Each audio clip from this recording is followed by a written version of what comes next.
All right.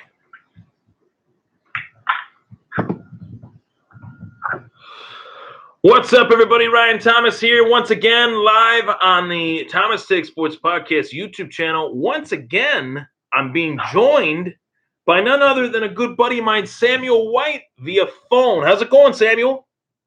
Hey, good, Ryan. How's it going? It's going good. So we got some stuff to talk about here. I wanted to have you on and get your take on this draft. What are your thoughts? What did you like? What did you not like? Yeah, give me your take on the 2018 Buffalo Bills draft. Well, I think like a lot of people, when I heard Allen get called as the quarterback and I watched us move up to grab him, I think that for a moment I was a little stunned, probably because I wanted them to stay put. And I like Rudolph a lot, especially after, I don't know if you saw it today, but he did an interview, I think it was for the NFL Network, and he's got that laid-back attitude that was totally cool. He had some of the things like we talked about before that Rosen and others had laughed. Right. Conversation. But we didn't get him. So we're back to Allen. And I started looking at Allen with a different point of view. Like, what did the Bills see in him? What did they like? And he does have those same positive qualities that I saw in Rudolph. However, he has the best arm I've seen in a long time. He does have some out-of-the-pocket mechanics that I love. And like everyone knows, he's a work in process because of his sometimes inaccuracy and maybe just the overall dealing with pressure situations and making split-second decisions. But after all that said and done, I have to ask myself, do I think he fits in the culture of the team that they're building right now? And I have to say yes. And with the way they're building the team, I believe that they're looking for people who fit their style, or they're looking for what would be, quote unquote, the best talent. Right. And not to say he's lacking talent, because I think we know he's got some talent that, some measurables other people can't even touch. Right. It's one of those things that I really liked him heading into the draft. Did I think that he was possible? I did. I just didn't expect it to go down the way that it happened. And what I mean by that is obviously them choosing him over Josh Rosen. I think if somebody would have told me that, if somebody would have said, hey, the Buffalo Bills are going to trade up to 7th overall and they're going to take Josh Allen instead of Josh Rosen, I would have, before the draft, I would have said, wow, really? But now as you think about it, and as you alluded to, does he fit situationally with the current regime of the Buffalo Bills, what they've already put their footprints on in making the Bills a respectable organization in not even a calendar year? I think that kind of, in the case of McDermott, it's a calendar year, but in Brandon Beane, it's not. But there's already a culture kind of being set.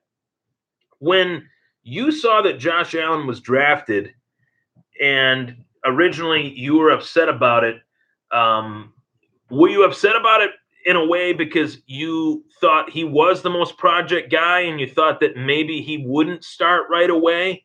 And that was why you were kind of miffed about it? Or was it just because we were told by the media and rankings and mock drafts and all that Darnold and Rosen were the two best guys? I think it was a combination of a couple things. I believe that Darnold, Rosen, and Mayfield were more, ready to get out on the field immediately. And when I heard that the Bills moved up, my brain switched to, okay, they want someone who's going to play right now.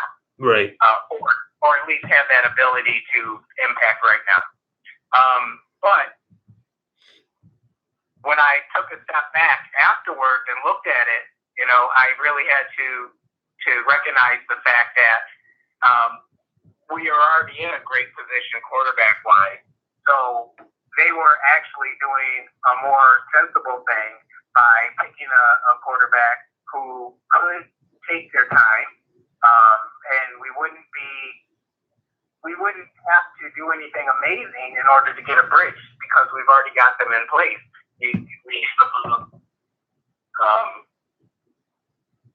McCarron and Peterman. Right. And both of those guys have that opportunity to step up and compete, which is awesome.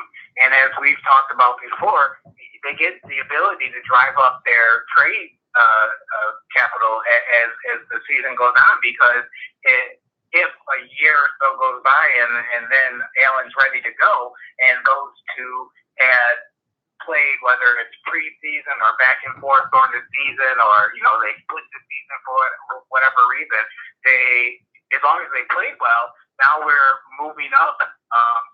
What potential kickback we get in a trade. So I think if you look at it from a really logical, non-emotional standpoint, we did a thing that was quite sensible. And I'll add one last piece to it. As I was watching the draft, Rosen was up there in my book from a pure ability to play standpoint. But as I watched him during the draft, I already felt a little weird about him going into the draft. But as I watched him during the draft, I disliked things that I saw more and more and more. And I felt like we did not need to pick up someone who, I don't want to call him a cancer because that might be a little bit extreme, but Right. just pick up someone who has the ability to pull apart that family atmosphere, that underdog atmosphere, that let's fight for each other atmosphere that we have going on in the locker room. I see him being a fighting for himself type person. And while that's well and good and it's going to work great in some teams, he's stacking the cards against him anyhow, but he probably would have done far worse in an environment like the Bills. And I think too, like the way that I look at it is he has, like you said, not necessarily a cancer, but I would say more like a negative edge rather than a positive edge. It's like he has this chip on his shoulder to where he thinks that everybody hates him. And I kind of, when I did the post-draft thing and it was just me and I didn't have you on it or another, a co-host on it, I kind of went off on that because it really frustrates me that this guy is trying to prove that, hey, I'm not this, I'm not that. But in the moments where he has to prove he's not this or that, he proves that he is that. Absolutely. It's like it's like you can't say, well, I'm not that. I'm not a jerk. I don't have a negative chip on my shoulder. And then in the moments where you have to prove that you kind of can rise above it and swallow the pill a little bit, did it suck for him that he had to wait to be picked 10th? But it did. But I'm sure it sucked for Aaron Rodgers to have to wait to be picked 24th. And I mean, right now, if you looked at it, and I'm not even saying this just because Aaron Rodgers is Aaron Rodgers. I'm saying this 2005 draft compared to the 2018 draft. Josh Rosen isn't even close to as good as Aaron Rodgers was in college. So, I mean, I think that Rosen's one of those guys that definitely has a chip on his shoulder, but it's not positive. And one of the lines that I said in the post-draft show that you watched that you liked was that Josh Allen has a I'm gonna prove myself right mentality over prove everybody wrong. Talk about your thoughts on that mentality over, proving everybody wrong. Josh Allen says he wants to prove himself right. Yeah, it's a mindset thing. If I'm big into, and I'll try not to dig into this, but I'm big into, positivity breeds positivity. Right. You don't have to be the best in order to get great things. You have to be a positive person. You attract other positive things, and positive things happen. And I see Alan looking at it from that standpoint that he wants positive for himself, but he wants it for positive reasons. And you're going to have the best chance of getting that result because of approaching it that way. When you're fighting from a negative standpoint to try to gain something positive, yeah, you very well can get it. But the means that you have to go through to get it can be damaging in so many different areas. It could damage his ability to, sign that his first actual pro contract outside of his rookie contract because he may have damaged his name during that process of proving himself, whether he fails or succeeds. There's plenty of instances where great players who've overcome odds and become statistically successful have been a less than wanted player when they hit the market. You can only be selected by this small handful of teams that fit your attitude. And I don't know. I wouldn't want to be that type of person who goes down in the history books like that. And ultimately, he hurts his chances of being the best him he could be. The only thing positive that I can say he has going for him is that he's still young and he has the ability to take some lumps and to learn from those lumps, to be humble, if you will, and to allow that humility to, mold him in the right direction. So it's really going to be up to him, but I think he's making it tougher on himself by approaching it that way. And I'll say one last thing. He could have that same ridiculous edge that he has and spin it positively, even if in his gut he's like, I'm going to prove these guys wrong. Have some class about it. Right. Don't be a jerk about it. You are lucky. There's 100,000 kids right now playing football on some little team that would love to be in the position that he's in. Right. 1 year. And those kids are watching you. I know that maybe doesn't make a lot of difference in his book, but to me, that's a big deal. Yeah. Set the example. Show kids that it's okay to have an edge. Show kids it's okay to have a want to be great, but show them that you can do that with some dignity and some humility. I don't think he fully understands the position that he's in, and Josh Rosen. I don't think Josh Rosen fully understands the position that he's in because he doesn't understand it.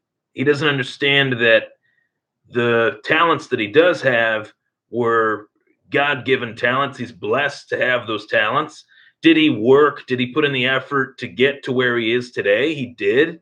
But he should be thankful that a team, the 10th team, a team that wasn't even picking 10th, mind you, was willing to move up to the 10th pick to take him. It's almost like he didn't say in his mind, well, Arizona really wanted me. I want to, play hard for them and play hard for their new coach and play hard for Larry Fitzgerald and learn from Sam Bradford anything I can. He didn't say the things that you would want a quarterback to say. And I am thankful in that regard that they took Josh Allen. I think that makes a world of a difference in how a player reacts to a situation, because that's how they react to every situation. That's the predecessor for everything. If he's going to react negatively that one time, that leaves doubt in my mind as far as will he react that way again.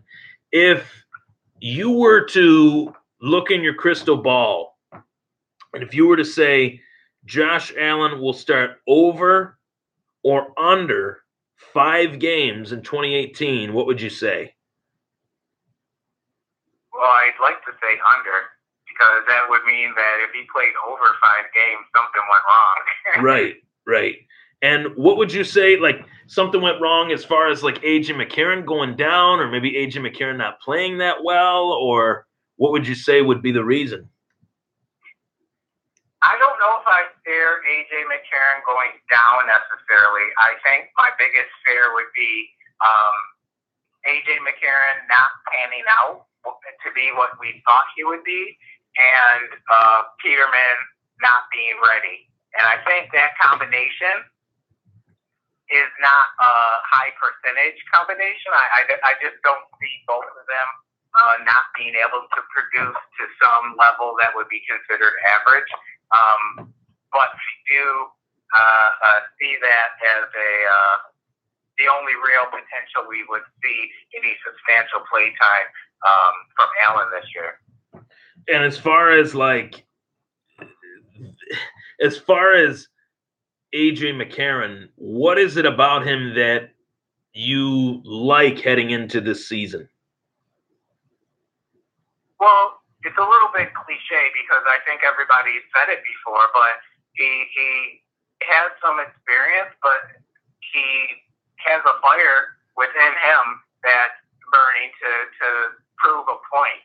And right. I think it's such a perfect mesh. I shouldn't say perfect because it's not, the greatest thing that ever happened to the Bills organization, but it's a great mashup that we have right now because you have two people who really, really want to prove themselves in McCarron and Peterman. Peterman has to be chomping at the bit to go out there and say, hey, guys, I was put into a situation that was less than ideal in some things, and I want to play a game or two to a level that will put that behind us. Close that 5 interception chapter and move on with life. And he's been quiet outside of humbly accepting what took place on that night. He's been quiet, so he's sitting there quietly pondering it. He's not out in public going, "Yeah, the Bills screwed my chances over, and I'm going to prove them wrong." He's taking it, he's learning, and I think he's waiting for that opportunity to get out there and explode. And when you have two people who are ready to prove the world wrong, but for the right reasons. And, I'm not in the locker room and I'm not there on the practice squad, so I don't know exactly how they're vibing with each other, but right. I get the feeling based on the way the Bills organization is moving and picking people that they're probably feeding quite positively off of each other. I don't see it being a competition where, they have a dartboard in their bedroom throwing darts at the other person before they go out to practice. Right. Right. I think that they legitimately want both of them to be the best that they can be. At the same time, they both want to personally be the best and take that number one spot. And when you have things wrapped up like that, if things pan out well, it should be a win-win-win no matter how it pans out. I'd almost say like A.J. McCarron is looking to prove himself and Nate Peterman is looking to redeem himself. Which that's a good combination. I like that. I mean, I want to see. I'm actually. It's May. What is it? May 3rd. I'm excited for training camp, seeing because they do this and they won't admit it, but when they're playing in training camp, when they're practicing, they're dropping back at the same exact time, and each one of them is kind of looking at each other's throws. There's a lot of posturing and stuff like that, and that's why I love going to the training camp when there's kind of an open competition. I don't think there will be an open competition. I do think McCarron is the favorite to win the job, but they always kind of say that there's an open competition in every position just so everybody plays hard, and that's the right message that they should send to their team. Outside of everything with Allen and all that stuff that, I remember asking you specifically, why do you think teams don't like him and stuff like that? Because he's a project. He's labeled a project. He's labeled a guy that has accuracy issues. As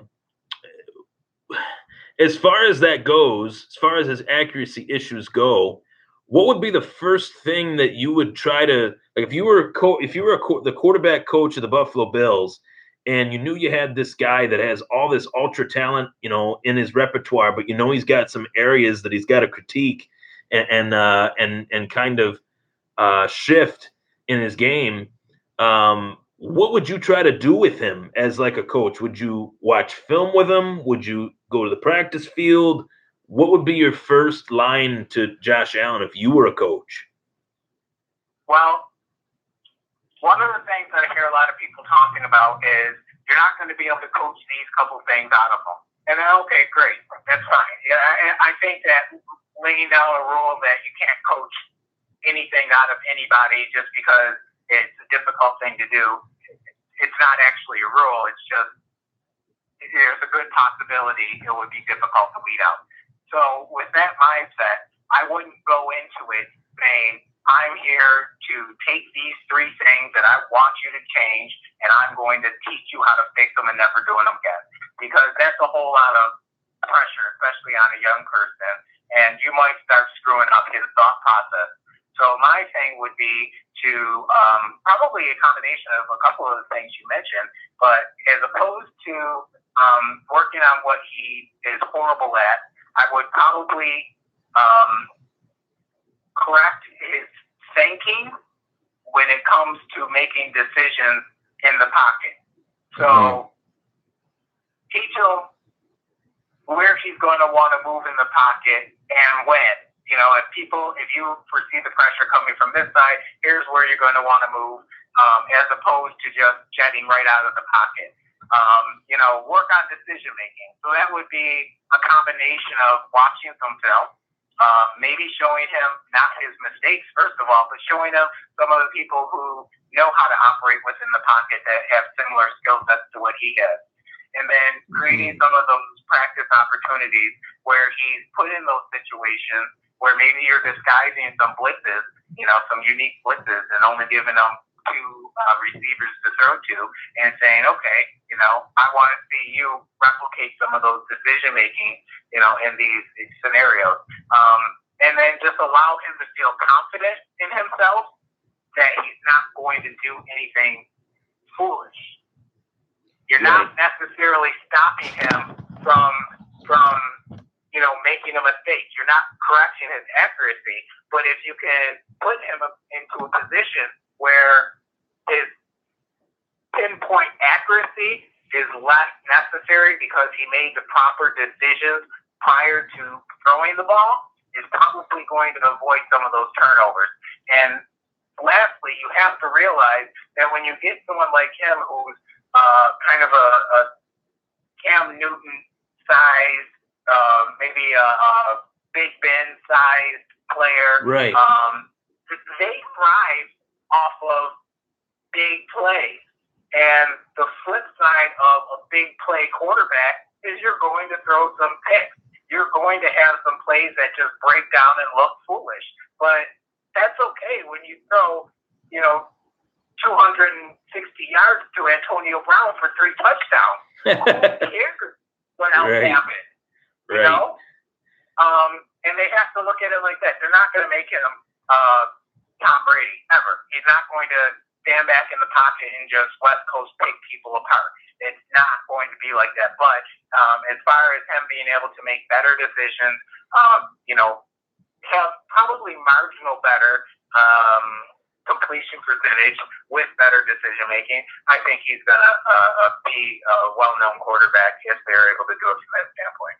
You said 2 words in that. I mean, that was great. I mean, I could not agree more with that whole assessment, especially the part where you said I would watch film with him and watch what he does well, and then compare it to what other guys have done well in certain aspects of his skill. If I heard that right, like basically, like if he's good at dropping back and throwing the ball deep, which he has deep ball ability, or he's good at extending a play, show how he could maybe have a better decision making, like a Big Ben, like a Cam. I mean, there's really a lot of guys like him in the NFL that have thrived off of their skill set. So there's a lot to build off of with a quarterback like that.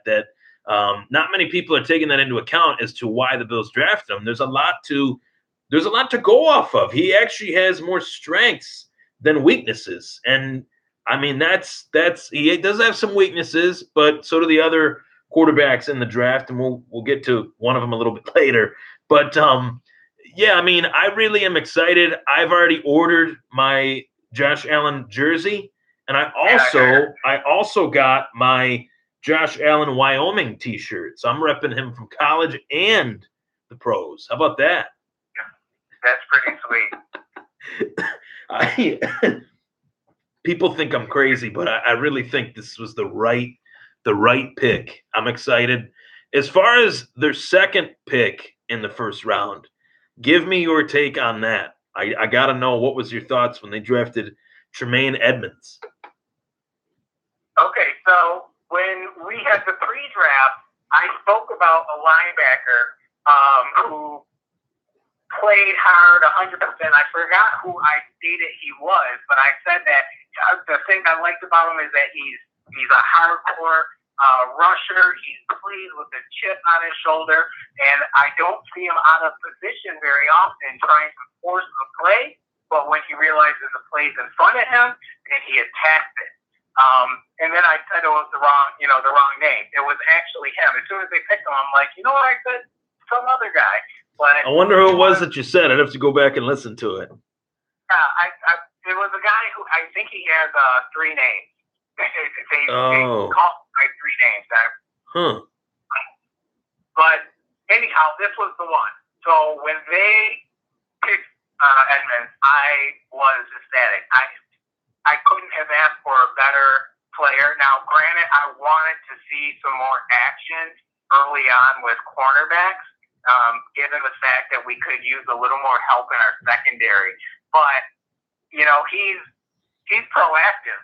If the quarterback doesn't have time to throw it to our secondary, then we need less work in our secondary. Right. Not that that's the perfect way to look at it, but he's a beast. I love him, and he's sort of freakish in a good way, with his attributes, and the little cream on the frosting on the cake, the cream in the cookie is the fact that he's 19 and he could grow. Yeah. Yeah. He could be a beast in another year. I mean, right. That's scary. It's really, the ceiling for him is so high. I do have to pace myself though, because they've had linebackers in years past that I was so happy they got. I pray to the football gods that this guy doesn't. I'm going to knock on wood as I say, and I'm going to pray that something doesn't happen to him, because he's like a franchise-changing defensive player, linebacker. He's going to be here. I think he's going to be here a long time if he stays healthy, and that's what they've needed for so long, to get not just a presumed franchise quarterback, but to get the future offensive signal caller and the definite defensive signal caller, and then to get a guy like Harrison Phillips, who I thought was the perfect third-round pick, was taken right where he was probably supposed to be taken. I'm so thankful that he went to Buffalo. Have you watched much tape on him? And if you have or haven't, what are your thoughts on him anyway? Well, I haven't watched as much as far as digging into him, but I did know about him a tad going into the draft. I know he's big. I know he's strong. Mm-hmm. And from what I know, he should have been potentially picked a little higher up. It was almost a third. I don't think it was maybe like an early third. Yeah, like an early third. Yeah, I could see that. I don't think it was like he was picked way out of position and it was how did he fall this far? But I think there was a really distinct possibility that he could have gone before the Bills could have got him, and whoever picked him up was getting a legit defensive tackle. Right. And who's going to be able to step in and make a difference? I mean, he's going to be one of those people. And now, again, I didn't watch enough to see if he's going to be the next Hall of Fame defensive tackle, but is he going to be able to fill in on a team and get a big body to the quarterback? And he's. I want to say that his tackles were huge. Like the number of tackles he had from a defensive tackle position was insane. He had 100 tackles. 100. Yeah. I mean, I don't think I've seen that ever. I've never seen a defensive tackle with 100 tackles in the NCAA. I don't remember ever seeing that. I'm probably wrong, but just hearing that, I was just like, what? 100, Yeah. 100, like that's a lot for a defensive tackle. That's someone who doesn't just absorb the offensive lineman so that other people can go and get him. He's making plays. He's using his brain, and that's going to help in a whole lot of different ways. Now, granted, the guys he's going up against in the NFL are going to be bigger, better, and stronger. But it just shows that he has some football acumen that will allow him to be in positions that maybe other defensive backs wouldn't know. A lot of them, the reason that they are what they are is just because of their freakish side, and not to say that in a negative way. But to have the ability to see things for what they are unfolding in front of you and to be able to, make plays on it, I think that's just an added bonus, and you don't get that with every DT. He was on my new favorite show, my new favorite radio show, and I say new because it's actually like a rebranded show. One Bills Live with John Murphy and Steve Tasker. Shout out to those guys because they did a fantastic job with the pre-draft stuff and with the post-draft stuff. I was listening to their show that they did, and Harrison Phillips was actually on it. I didn't listen to it live, but I listened to it on demand. And he is so smart, so well-spoken, and has all of his ducks in a row. Like, I've never heard of a player that has businesses, side charities, like projects. Like, he's got all this stuff going on. Meanwhile, he's breaking faces on on national TV on Saturday nights. I mean, he's like I would say he's like a super smart, like WWE wrestler on the football field. Like he's nasty. I've watched a lot of his film, especially since the Bills drafted him, and in matchups where he's playing the big colleges. Stanford doesn't play the little colleges, but in the matchups where they're playing the big schools, he thrived. He played really, really big. And the first thing that he mentioned on the John Murphy show was that he's got the Patriots circled on his calendar. And I was like, oh God, this guy might be able to run for mayor once he's done playing. What's that? It's like, I love you, man. Yeah, it was like, oh my God. He was perfect. Like everything about him was just perfect. And I'm really excited about him. I'm excited about Wyatt Teller as well. He was the guy that they drafted in the 5th round that I thought should have been probably picked in the 3rd round. So essentially, they got 2 3rd-round value players. Maybe Harrison Phillips could have been maybe an early 3rd, maybe a late 2nd-round pick. But I just thought for Brandon Beane's first draft, I thought he did very well. If you were to give like a final grade on the draft, what would you give him?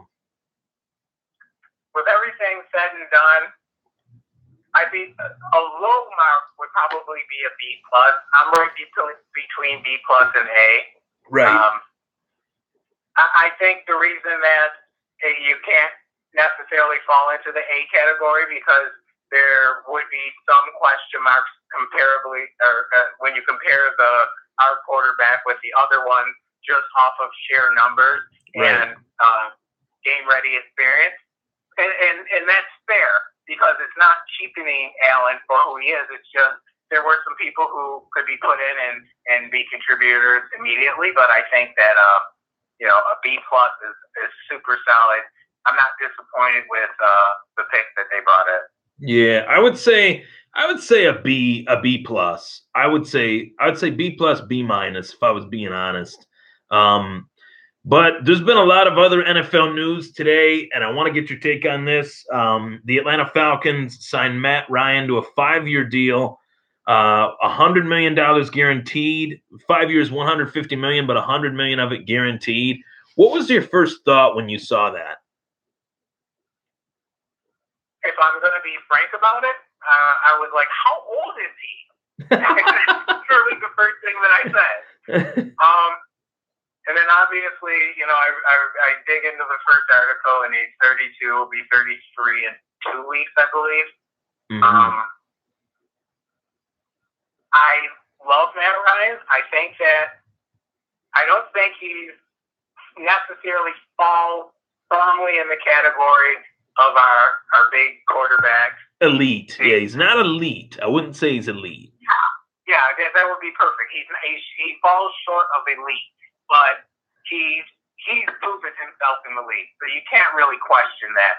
I think that he is a firm beneficiary of this whole Kirk Cousins debacle over the past couple of years with the franchise tag. Excuse me. Right. I don't know if this is one of those pat on the back contracts because he has done things for the organization that has been positive and will probably help them be in a fairly decent position going forward, and maybe has made them more of a credible team than they were in times past, because there was a point in time where even the Simpsons made them the butt of a joke when Homer was the mayor of a town, and he said, "Oh, the next thing I should do is get a franchise football team." And the Falcons walked by, and I believe it was the Falcons, and they walked by and they're like, "Hey, we got a team here," and he goes, "Next," you know. I didn't see that. It'd be funny to find that. But I mean, the cool part is, you know, he's getting paid. That's awesome. I find it a little bit of a head scratcher how that's going to pan out financially as they look for, you know, his predecessor. You know, that may cripple them when it comes to cap space down the road. But I mean, do I think he's worth it over some of the quarterbacks that are getting decent contracts? Yeah, he is, but he is also up there in age, and I don't see him, you know, pulling off Tom Brady, you know, type numbers when he's, you know, 38. So right. Well, you know, what's that? Oh, go ahead. Well, the thing is, like, I don't see him pulling out Tom Brady numbers either, but if he could, he does have a hell of an offense around him to do that. You know, possibly, but at that point, as a 38-year-old, is he going to be in as good a shape as Tom Brady? I really think Tom Brady's like the only exception ever of a guy that has played at this level at this age. Nobody's ever done it, and I don't know if anybody ever will. I think that's because of his diet and all the weird stuff that he does with his body, his TB12 method and all that stuff. There is a method to that, but when I first saw it, I thought, okay, he got a 5-year deal. He probably deserved to be extended for sure with Atlanta. They would have been stupid not to extend him for all that, like you said, for all that he's done for the franchise. But to me, as you mentioned, it happened due to the fact that Kirk Cousins got the money that he got and the money that Matt Stafford got. And it will definitely have a ripple effect in the quarterback market because Aaron Rodgers is set to get re-signed. If Matt Ryan's making $30 million, if Kirk Cousins is making $30 million, do you think Aaron Rodgers could be the first $40 million quarterback? I mean, if you would ask me that prior to this, I probably would have said no. I would have put him right around this figure here, and that still would have been, to me, an astronomical number. But given the pattern of the market on quarterbacks right now, you know, you're probably going to see, you know, maybe the next 2 or 3 years, a pattern of people paying big contracts to quarterbacks. And I think the one thing that we have to remember, and you kind of alluded to it when it came to Tom Brady, is that, you know, just because Tom Brady is doing it, like, we can't, I don't know if I feel like it's too soon to break the mold of thinking as to how long you have a viable quarterback. Like, to go into your mid-30s and say that, you know, 7 out of 10 quarterbacks are going to play at a $150 million 5-year level in their mid-30s, I think it's a little crazy. Insane, it's a little, yeah. It's a little crazy. I would think that at this stage, you know, quarterbacks like him would be getting a 5-year front-loaded contract in the first 2 years with a good chunk for those first couple of years, and then kind of have,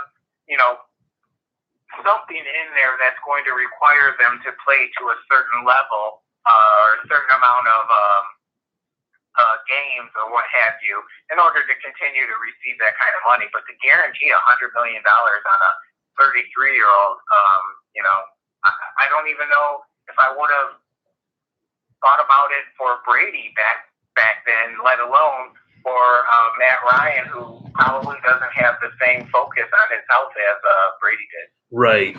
He's never really been hurt, but that doesn't mean that he might not get hurt in the future. And that's the tough part. I mean, is when he? You hit your mid-30s, buddy. Oh yeah. It only takes a pebble on the ground, or if you have kids, it takes a Lego sitting in the middle of the living room floor to break your hip. So I feel where they're thinking that he does have the ability to be durable for a few more years, but that is a lot of scratch to put up on the back of a quarterback who's turning 33 at the start of your season. One of the things that I've thought is that all these quarterbacks that are making all this money, they're actually hurting their chances at winning a Super Bowl. Right? Right. I don't understand that. Like, if I'm a well-established quarterback, I've made my money, which Aaron Rodgers has and Matt Ryan has. At some point, you got to say to yourself, I quote unquote got paid already. Why would I take this again, more money than the last time, to hurt my chances? Tom Brady is actually taking pay cuts. Peyton Manning took pay cuts too, and it helped them win Super Bowls. You can't put the right people in place if all the money is put into your pocket. Granted, yeah, you get the newspaper article that calls you the highest paid person, but that doesn't go in a trophy chest. No. And I'm sure they think, well, I got to make money for my family, but it's not like Matt Ryan's only been in the league for 3 years. It's not like Kirk Cousins has only been in the league for 3 years. They've been in the league, and Kirk Cousins especially. I mean, he's probably made more money than anyone. Tom Brady, Rodgers, Matt Ryan in the last couple years than they have, and that's ridiculous in my opinion. I think it's ridiculous that he got the money that he got from Minnesota. I thought it was really stupid that they actually made that move, given that Case Keenum was much cheaper and actually had a better year than Kirk Cousins did last year. So whatever. I mean, they wanted the name, and they can feast or famine with that one. I'm glad that the Bills at least passed on it. Another question I have for you, and I put out a status today on Facebook. I don't know if you saw it, but I said that on this day, May 3rd, 2018, that Baker Mayfield's the worst first overall pick of all time. And people reacted to it and said, "Oh, Jamarcus Russell," or "What about the second overall pick, Ryan Leaf?" or "What about this guy?" What they didn't understand was what it actually said. Baker Mayfield's the worst first overall pick of all time, not due to his play, but due to who else was available that the Browns could have that they could have took Saquon Barkley, they could have took Darnold, they could have went in so many different directions. What are your thoughts on the Browns taking Baker Mayfield to wrap up the show? I think, like everyone else, I was surprised by it.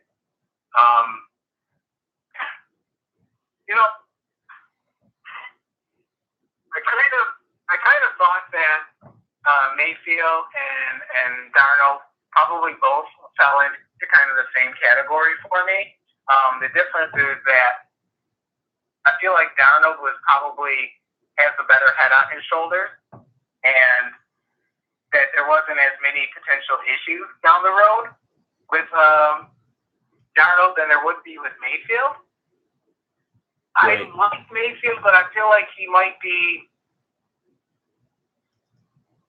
I just don't know if he's going to be the right fit for what the Browns need, and I think that they want a little bit of that. I feel like everybody said that, but that swag, that Right. little extra edge. Right. But that's a short-term thing. If you're trying to build a team, I don't know if swag and edge is exactly what you want. It worked out great for Miami University years back when they had all those crazy players that came in and they were acting crazy in bars and what have you. I mean, but that's Miami, not Cleveland. Correct. Right. Correct. And the rest of their team, isn't like that unless they're bringing back Manziel.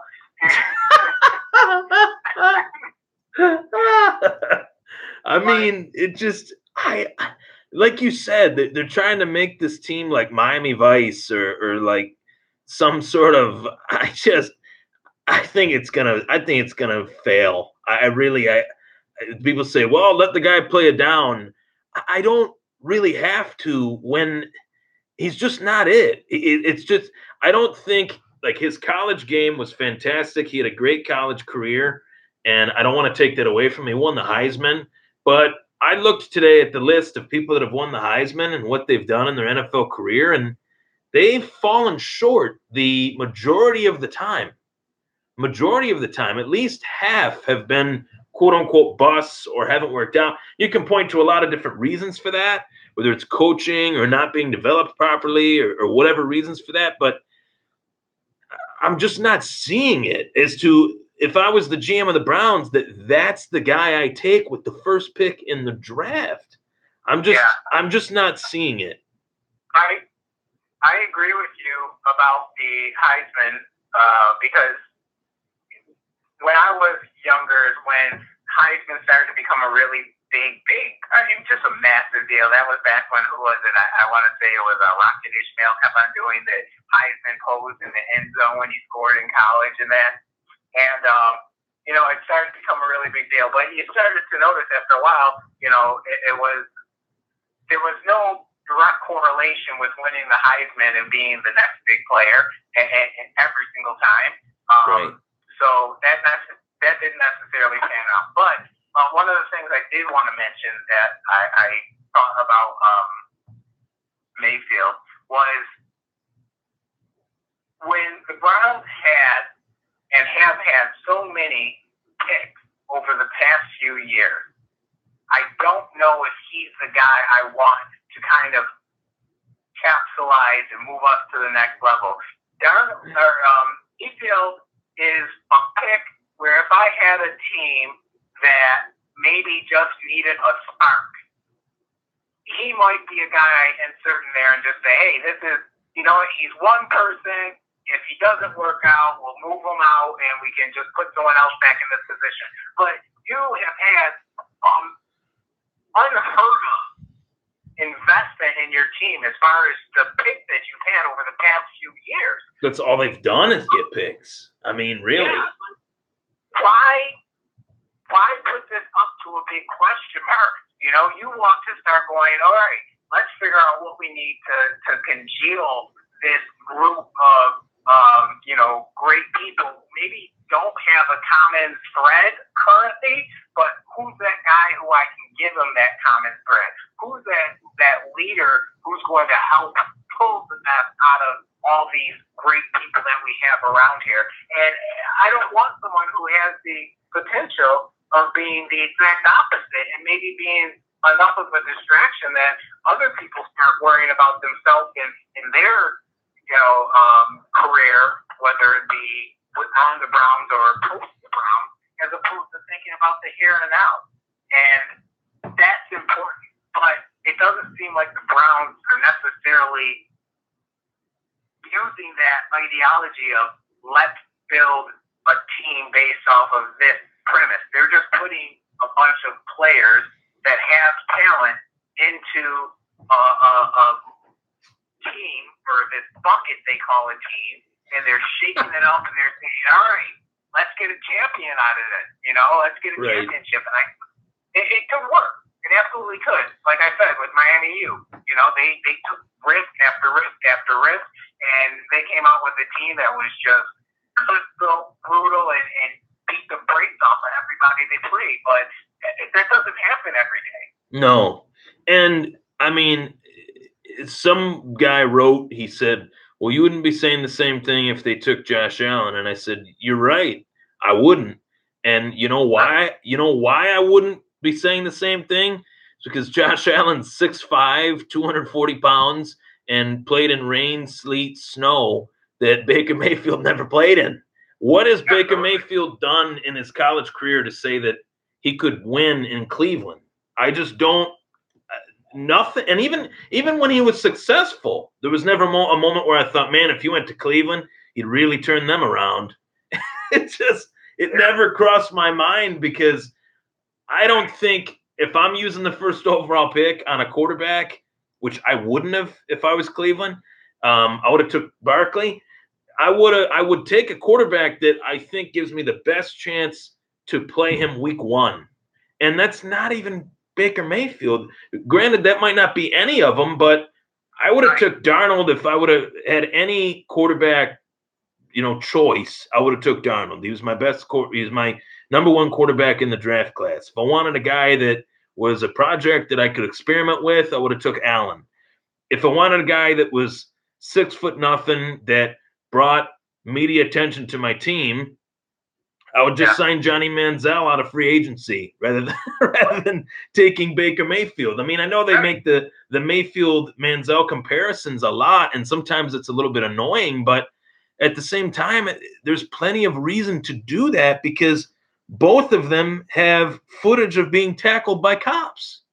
So what? That's all we have to go on, right? Yeah. It's just, I don't know why and the weirdest thing about it is they make the same mistake over and over again with different people. There's different people running the show. They have a new GM. They have new scouts. They cleaned house entirely outside of their head coach, and he's only been there for 2 years. So, I mean, I feel so bad for the fans. They're diehard. They're just like Buffalo, and they're great fans. They got a great fan base, great city too. I've been there multiple occasions for sports games, and I hope it works out for them. But they got two quarterbacks that I don't like. I feel like the Browns, there's always a possibility for anybody to do anything at any point with, the players they have on their team. So I won't count them out. There are reasons to believe that they could have some positives that come to them. But if I were to predict what's going to happen to them over the next couple of years, is that they're going to realize that they don't have an actual identity. Right. And if you look at some of the best teams, they have an identity. They know who they are. They're either the defensive team or they're the offense. You look at the old Ravens with Lewis on it, or the Philadelphia Eagles with, Dawkins on it, or when McCoy and Sproles, and they knew what they were, and they built around that. Granted, you have to build a whole entire team, but you have to have this core identity that puts the gosh darn numbers up on the board. Right. And right now they just have a bunch of players that have the ability to play. They've shown they can play. They've shown in statistics that they can play, but they don't have an identity. So if they don't work out and the things start to fall apart, Lord, you might actually see another shakeup in Cleveland over the next couple of years. I feel like they just drafted Baker Mayfield just to put some attention to their team, and that is just so wrong. It's it's like taking money out of people's pockets and then slapping them in the mouth. It's just it's so wrong. But hey, man, I enjoyed this as always. I thank you for coming on the show, and I'll definitely look to have you on sometime soon. It was a pleasure having you on. All righty, dude. That was Samuel White on the Thomas Take Sports Podcast. Take care, everybody.